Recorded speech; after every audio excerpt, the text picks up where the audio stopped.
সিন্ডিকেটের কারণে বারবার শ্রমবাজার বন্ধ হয়েছে এবং এই সিন্ডিকেটের কারণে ৭০,০০০ যারা রেডি ছিল তারা যেতে পারে নাই। তারা ৫ই আগস্ট তাদেরকে দিয়ে আবার সিন্ডিকেট করা হচ্ছে। প্রথমে ১০ জন পরে ২৫ জন এবং ১০০ জনের সিন্ডিকেট করেছে।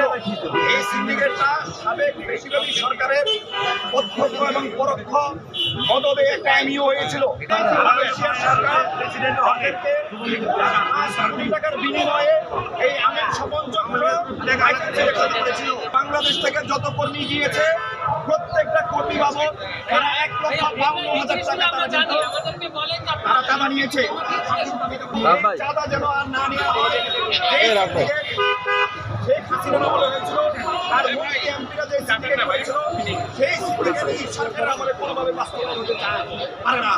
মাননীয় প্রধান উপদেষ্টা তারা বিশ্বব্যাপী যার খ্যাতি সুনাম জন আছে তার আমলে আগে সেই শেখ হাসিনার আমলে সিন্ডিকেট কোনোভাবেই হতে পারে না। সিন্ডিকেট যাতে না হয় মালয়েশিয়া অন্য ১৪টা কান্ট্রি থেকে যেভাবে শ্রমিক আনে বাংলাদেশ থেকেও ঠিক একইভাবে যেন শ্রমিক দেয়। এবং আমাদের যে এমইও আছে হাসিনার আমলে যে এমইও করা হয়েছিল উদ্দেশ্য প্রণোদিতভাবে সিন্ডিকেট করার জন্য যে এমইও করা হয়েছিল সেই এমইওটা সংশোধন করতে হবে। মালয়েশিয়া আরো ১৪টা কান্ট্রি থেকে কর্মী আনে কোথাও কিন্তু তারা লাইসেন্স সিলেকশন করে না। সুতরাং অন্য ১৪ দেশের মতো বাংলাদেশের জন্য শ্রমিক বানাতে পারে সেই দাবি আমরা মাননীয় প্রধান উপদেষ্টার কাছে করছি। আমাদের যে লাইসেন্স এই লাইসেন্স সব লাইসেন্স সমান, সবাই লাইসেন্স সমান।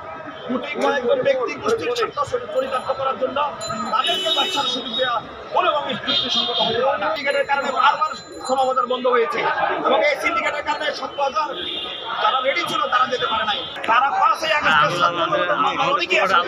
তাদেরকে দিয়ে আবার সিন্ডিকেট করা হচ্ছে। আমি মনে করি সরকার সেই